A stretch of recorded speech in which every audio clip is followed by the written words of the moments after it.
A diferença de um ateu para um cristão verdadeiro é brusca, porque o cristão verdadeiro tem o Espírito Santo. Então, nenhum argumento que o ateu disser vai convencer o cristão de deixar Deus, deixar Jesus, ou ter a ideia de que ele é inexistente. Então, responder certas perguntas é muito fácil, porque, primeiro, as pessoas nem leem a Bíblia para poder questionar. Elas simplesmente pegam alguns textos e fazem vídeos como esse daqui. Tiago diz que Deus não pode ser tentado pelo mal. Como Jesus é Deus, como é que ele pode ser tentado pelo mal? Né? Cara, entenda uma coisa. A Bíblia não cita que Jesus é o Deus Pai. Sempre Jesus disse: o Pai que está no céu é maior do que eu. Se você ler primeira ou segunda Coríntios 15:20, eu acho que é isso, diz que Deus sujeitou todas as coisas aos pés de Jesus. Mas quando diz todas as coisas, isso exclui o Pai. Isso está bem escrito lá. Então, não existe esse negócio de dizer que Jesus é o Deus Pai. Deus Pai não pode ser tentado pelo mal. Isso, se você ler o Apocalipse, você vai ver que há serafins que com os olhos fechados, né? Com duas penas eles fecham os olhos e eles zelam pela santidade de Deus, tá? Então, Deus não pode ser tentado pelo mal. Jesus é o Deus Filho e ele veio despido de poder na condição humana e Deus permitiu que ele fosse tentado por propósitos de Deus. Um dos propósitos da tentação, talvez, né, pode ser uma alusão ao futuro, porque Satanás oferece a Jesus todos os reinos e diz que foi dado aquilo a ele. Imagina, o Pai de Jesus é dono de todas as coisas, o próprio Satanás não tem nada. Então, como é que Satanás podia dar alguma coisa a ele? Então, se és o Filho de Deus, ou seja, ele estava lançando dúvidas sobre quem sabe que é o Filho de Deus. Então, no final dos tempos, o anticristo ele vai requerer essa adoração e talvez também prometa para as pessoas coisas miraculosas, porque ele vai vir com poder, fazendo sinais e maravilhas. Então, algumas questões, algumas tentações, você não vê, Jesus não foi tentado ali por Satanás botou uma mulher ali e tal. Muita gente fala, não, Jesus era homem, tinha as mesmas condições do homem. Preste atenção, Jesus não é nascido de mulher com relação sexual, ele é gerado em uma virgem. Tanto que ele fala, dos nascidos de mulher, não há ninguém maior que João Batista, tá? Então, o mais capacitado que viveu a vida no deserto, que se entregou totalmente a Deus, foi João Batista. Se tinha alguém que pudesse ser arrebatado vivo, era João Batista, tá? Tanto que Enoque, no início lá da Bíblia, lá no, acho que se não me engano no Gênesis, ele é arrebatado por Deus porque ele agradou a Deus de tal forma e Deus escolheu arrebatar. Ou seja, a morte ela está para todos os homens, mas se Deus quiser modificar isso, ele pode modificar, entende?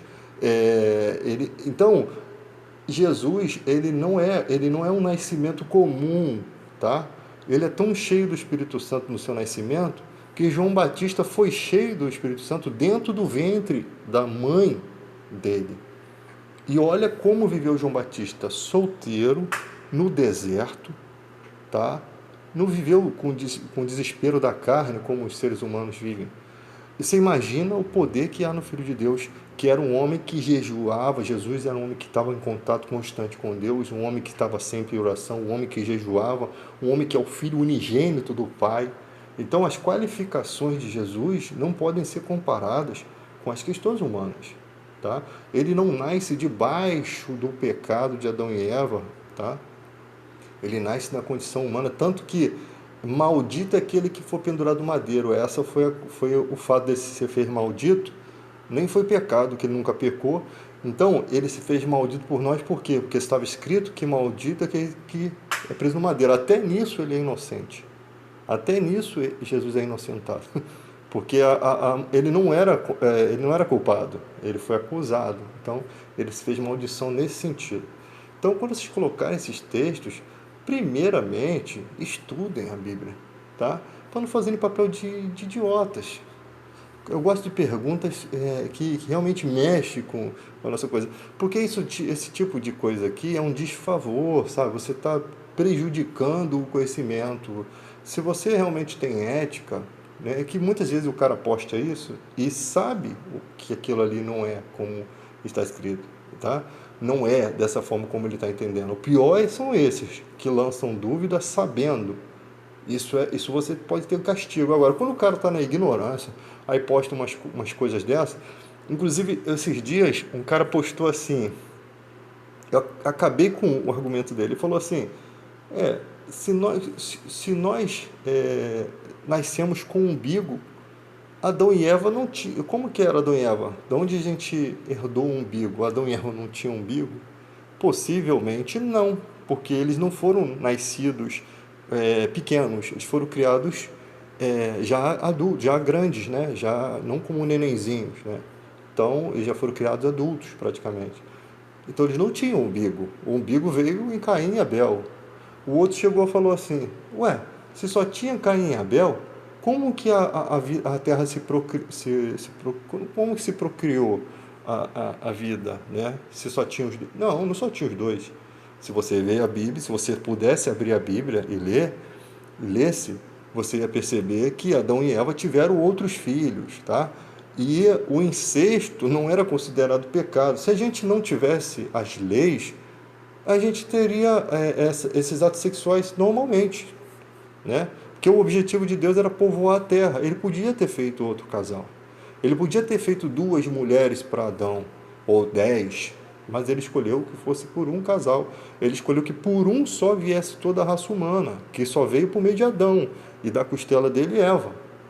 Se existisse outro casal, que às vezes as pessoas gostam de lançar dúvida, por que Deus esconderia isso da gente?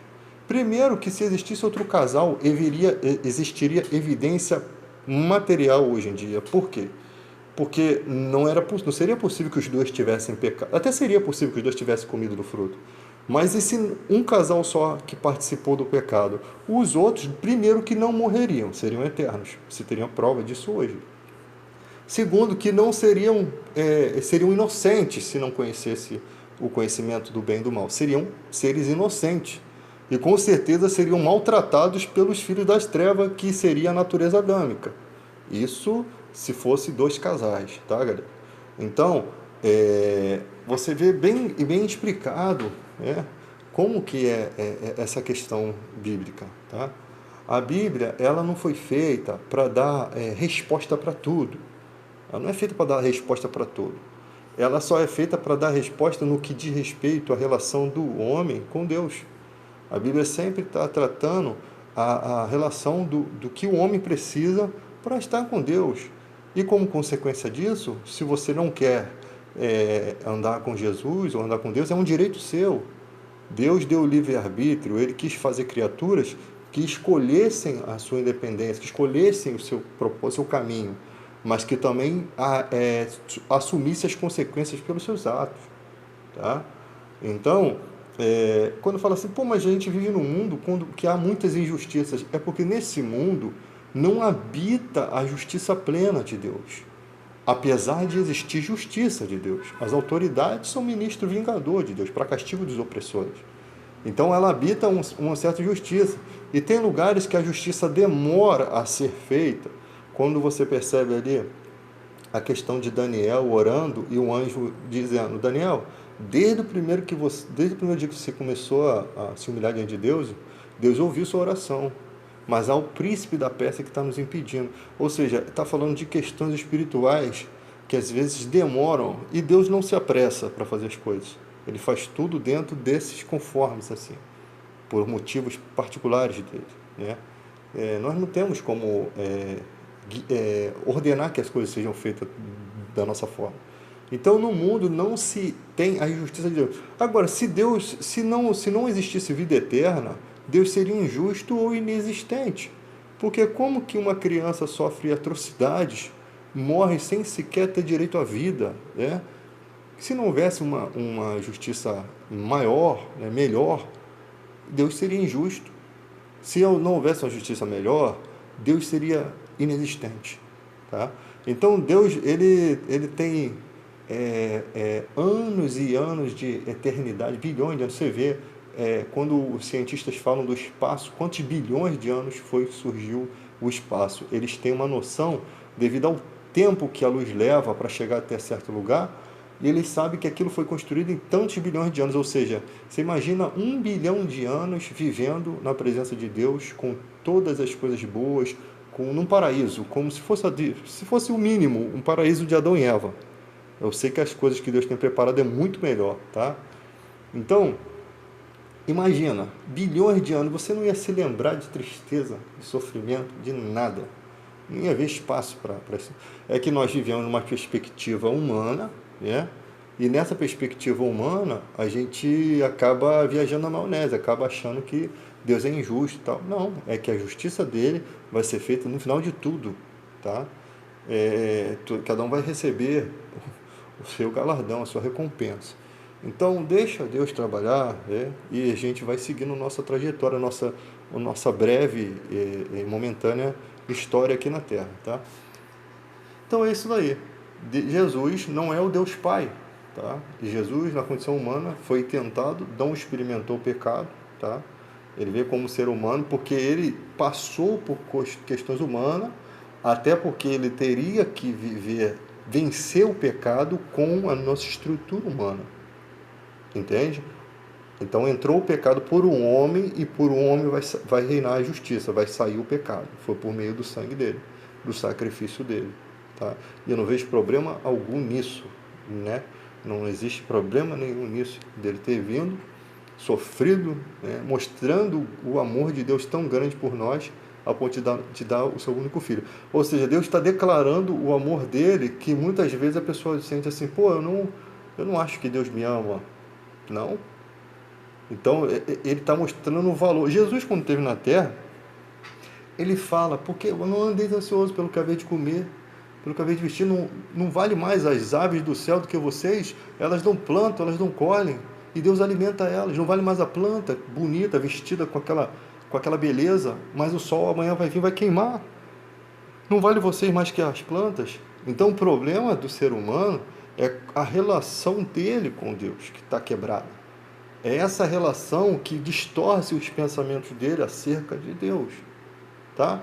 Tem cristãos que morreram pela fé e não ficaram reclamando, que viveram injustiça, e o cara está reclamando que a enchente levou a casa dele. Teve gente que perdeu a família toda, decapitado, né? Não foi uma coisa assim, um desabamento que matou, não. Ele viu a família sendo morta, ele viu os amigos sendo mortos, ele pagou preço de sangue, mas sabendo que para o Senhor a morte dos seus é preciosa, tá? É preciosa a morte dos seus. Ele acompanha. E quando Estevão é apedrejado, né, ele vê a glória de Deus, ou seja, não estava abandonado na vida espiritual. O cara vive nesse mundo sem essa fé, sem essa confiança em Deus.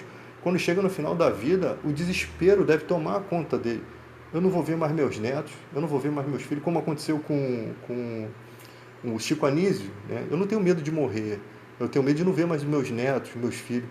É lógico que você tem medo de morrer, é lógico que se tem, porque se você tem algum receio de que você não vai ter as coisas boas, você não tem nenhuma esperança, você tem medo de morrer, de deixar de existir. Era melhor não existir do que existir, viver momentos de alegria, de amor e depois deixar de existir. Qual é o significado disso? Qual é o significado disso? Então, não crer em Deus passa a ser uma idiotice tão grande, porque não tem significado. A vida tem que ter um significado. A vida tem... mas nós viemos do macaco, nós viemos daquilo, não importa de onde a gente veio. Eu não acredito nisso. Porque nós temos inteligência, nós não temos DNA de animal, nós temos várias coisas que isso daí só são teorias, tá? Evolutivas. Não sabemos por que existem essas coisas, né? Eu não vejo esses elementos. Pode também tudo não passar de um engano da ciência para tentar mostrar que Deus não existe, né? Vamos achar água ali, se tiver vida lá, então Deus não criou o universo, porque tem vida ali, então Deus não falou nada sobre isso aqui e nunca acha nada, tá? Então, gente, se existir vida em outro universo, por exemplo, eu não creio que Deus vai permitir que a gente conheça, né? Eu entendo que Deus vai permitir que a gente conheça a extensão da glória dele, que o homem vê de longe, galáxia, bilhões de anos. Essa extensão mostra que há um arquiteto construtor devido às medidas de tudo, todas as pressões atmosféricas, toda aquela medida que os homens descobrem, os cálculos perfeitos para que aquela engenharia perfeita esteja em ordem, mostra que há um arquiteto perfeccionista, criador, sobre todas as coisas. Eu não acredito que Deus é um onipotente, onipresente. Os atributos de Deus na Bíblia são exatamente se você pegar um cara inteligente, ele poderia argumentar muito bem. Não, se o cara não é onipresente, o cara não pode ser Deus. Se o cara não é onipotente, tem todo o poder, está em todo lugar ao mesmo tempo, conhece tudo, ele não pode ser Deus. Então, não há descrição desses atributos em nenhum outro lugar. Você vê em todas as religiões, não há esse atributo de onipresença, onipotência, onisciência. Sabe tudo, está em todo lugar, né? E pode mover todas as coisas, tudo foi criado por ele, sem ele nada do que foi feito se fez. Quando perguntaram no Antigo Testamento quem é Deus, diz que eu sou o que sou. Ou seja, eu sou Deus, eu sou o que sou. Não tem uma resposta que o homem possa considerar, eu sou Deus, eu sou Senhor de tudo, eu sou o que sou. Acabou, resolvido, né? E o homem olha para essas criações e não consegue argumentar sobre isso. Eu espero, gente, que eu vou morrer, cara. Daqui a pouco, não sei quantos anos vou viver, mas eu espero que a humanidade cresça. Eu espero que a humanidade seja mais inteligente, que afaste a ignorância do coração, porque muita gente não quer conhecer a Deus ou não conhece a Deus porque há muita ignorância, né? E as pessoas ficam com medo. Às vezes você encontra num ateu mais inteligência. O ateu, cara, às vezes o que falta para ele são respostas, tá? Um cara eloquente, ele precisa de respostas eloquentes. Ele não vai aceitar estupidez, então é hora da igreja crescer. Ela não pode ser menino, como Paulo chega acho que em Gálatas, se não me engano, vocês já eram para ser doutores, vocês são crianças.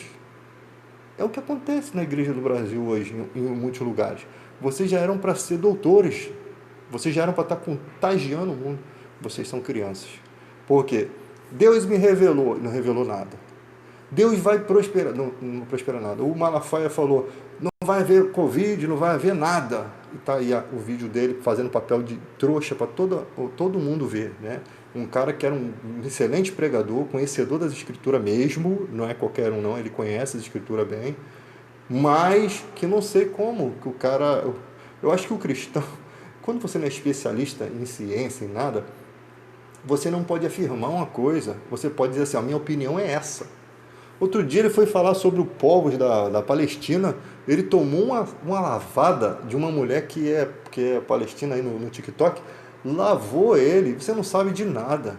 Então, sabe qual era o papel desse cara? Tinha que falar assim, eu errei, ela tá certa, eu não sei de onde eu tirei essas bobeiras, essa pataquada, como ele fala, eu não sei de onde eu tirei essas bobeiras, porque a gente às vezes prega coisas erradas.